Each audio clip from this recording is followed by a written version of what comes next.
Donditan pindah agama masuk Islam karena ajarannya tidak rasis. Dan kamu tahu apa prakteknya di Indonesia? Kan rasis sama mata sipit. Lu aja mau menyelamatkan diri karena supaya nggak disebut mata sipit kan. Tetapi kita dengarkan dulu. Karena Islam selain juga mengedepankan konsep amal soleh dan iman tentu saja, di dalam Islam kita tidak mengenal yang namanya orang menanggung dosa orang lain. Di dalam Islam juga tidak mengenal yang namanya rasis dan diskriminasi. Nabi Muhammad SAW ketika beliau haji wada, yaitu haji perpisahan, beliau berkhutbah mengatakan kepada umatnya, orang Arab tidak lebih baik daripada orang Ajam atau orang non-Arab. Orang kulit merah tidak lebih baik daripada orang kulit hitam. Orang kulit hitam juga tidak lebih baik daripada orang kulit merah. Oke, orang Ajamin tidak lebih baik daripada orang Arab. Hadis Ahmad nomor 26216. Saya bacakan sekalian Arabnya. Haddatsana Husaimun wa sami'tuhu ana minhu. Qala haddatsana Abu Rabi' an Yunusa an Abi Idris an Abi Darda an Nabi sallallahu alaihi wasallam qala khalaqa Allahu Adama hina khalaqahu fadaraba katifahu al-yumna fa akhraja dzurriyyatan bayda ka'annahum dzurrun wa daraba katifahu yusra fa akhraja dzurriyyatan sauda ka'annahum al-humamu faqala lilladzi fi yaminihi ilal jannati wala ubali faqala lilladzina fi kaffihil yusra ilan nar wala ubali. Telah menceritakan kepada kami Haytham dan aku mendengar darinya, dia berkata, telah menceritakan kepada kami Abu Rabi dari Yunus, dari Abu Idris, dari Abu Darda. Abu Darda ini sahabat Muhammad langsung.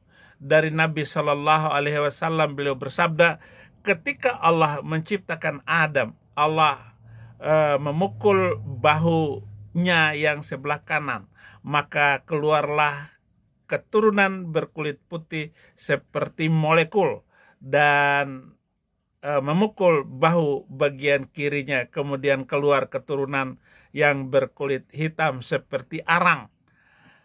Maka Allah berkata kepada yang bagian kanannya, masuklah ke sorga dan aku tidak peduli. Kemudian berkata kepada yang di bagian kirinya, masuklah ke dalam neraka dan aku tidak peduli. Nah, kalau begitu bertentangan dengan apa yang kamu omongkan itu. Saya nggak tahu hadis mana, pelajarannya di mana kamu. Tetapi begitu saya mengerti hadis-hadis yang bertentangan dan ayat-ayat Al-Quran yang saling bertentangan, ya saya bukan sekedar melakukan penelitian seperti kamu bilang. Saya sudah menjadi dosen, saya mengampu mata kuliah sejarah Nabi, saya tahu semua sejarah Islam. Saya meninggalkan Islam ini. Karena nggak mungkin hadis yang diriwayatkan oleh Ahmad, sahabat perawi hadis yang banyak juga meriwayatkan hadis sahih. Kalau kamu mengatakan ini hadis palsu karena bertentangan dengan mestinya apa? Bukankah hadis-hadis itu isinya bertentangan semua? Apalagi riwayat menerima sholat itu juga saling bertentangan dan gak masuk akal. Kalaupun kamu mengatakan, wah gak masuk akal, loh dia bisa naik ke langit dengan menunggang kuda putih bersayap. Di mana, dari mana kamu bisa mengatakannya itu sahih atau palsu? Hadis-hadis tentang sholat, tentang ibadah. Kebanyakan hadis palsu semua. Ataupun memang dia ucapkan, tetapi kan ngawur semua isinya. Gitu. Kamu bilang tiba-tiba kamu masuk Islam karena mempelajari itu. Orang bisa masuk Islam itu karena kamu tidak belajar etika, akhlak Muhammad itu yang bobrok. Udah bobrok, cabul pula. Kalau bobrok sih ngerampok. Kemudian memimpin 27 kali peperangan. Nah ini cabul. Ini cabulnya ini loh yang bikin malu itu. Kalau nggak bikin malu, masa menikahi Zainab binti Jahsy tanpa wali dan saksi manusia? Hanya langsung mengatakan ini yang mengawinkan Allah berdasarkan surat ke-33 ayat 37. Itu kan sangat memalukan. Kemudian surat ke-66 ayat 1. Ya ayuhan nabiyyu lima tuharrimu ma ahallallahu lak tabghi mardat azwajak wallahu ghafurur rahim. Bagaimana itu? Dia ngembat pembantunya. Kalau tadi menantu, sekarang pembantu. Maria Kipti, wanita Mesir, sebagai pembantunya Hafsah. Ketangkap basah sama Hafsah, kecekel. Pada hari ketika giliranku, di dalam rumahku, dan di atas tempat tidurku, kamu nidurin wanita itu. Kesal Hafsah. Tapi yang namanya laki-laki selingkuh ya begitu. Gak bisa dibilangin. Cabulnya itu.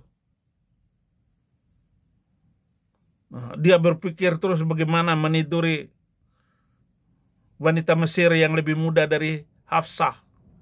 Hafsah ketika itu sudah umur 40 tahun. Janda. Hafsah itu janda. Tapi juga Maria Kipti namanya juga pembantu. Ya sudah inilah.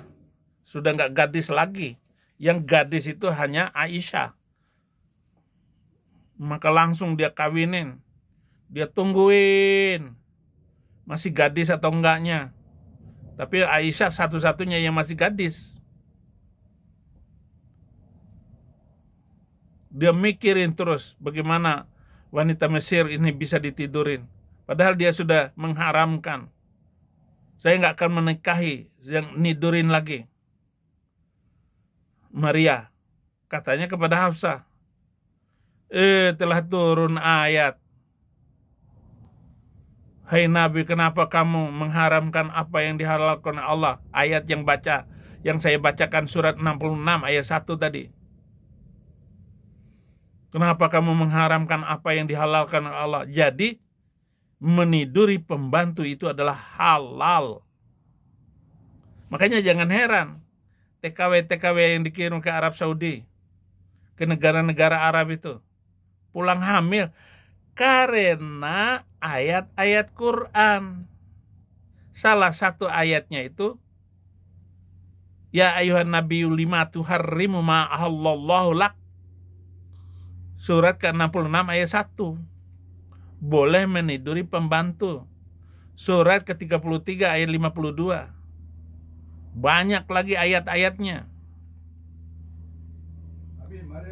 Ya. Bagaimana seperti itu, saudara? Nggak percaya saya. Itulah sebabnya saya tinggalkan Islam. Karena ajarannya banyak bertentangan. Ya, kamu rasakan itu. Jangan ngajarin Islam. Kamu ngajarin Kristen, tetap saya lawan. Ngajar Islam apalagi. Kamu nggak tahu ayat-ayat dan hadis yang lain. Terima kasih, Tuhan Yesus memberkati.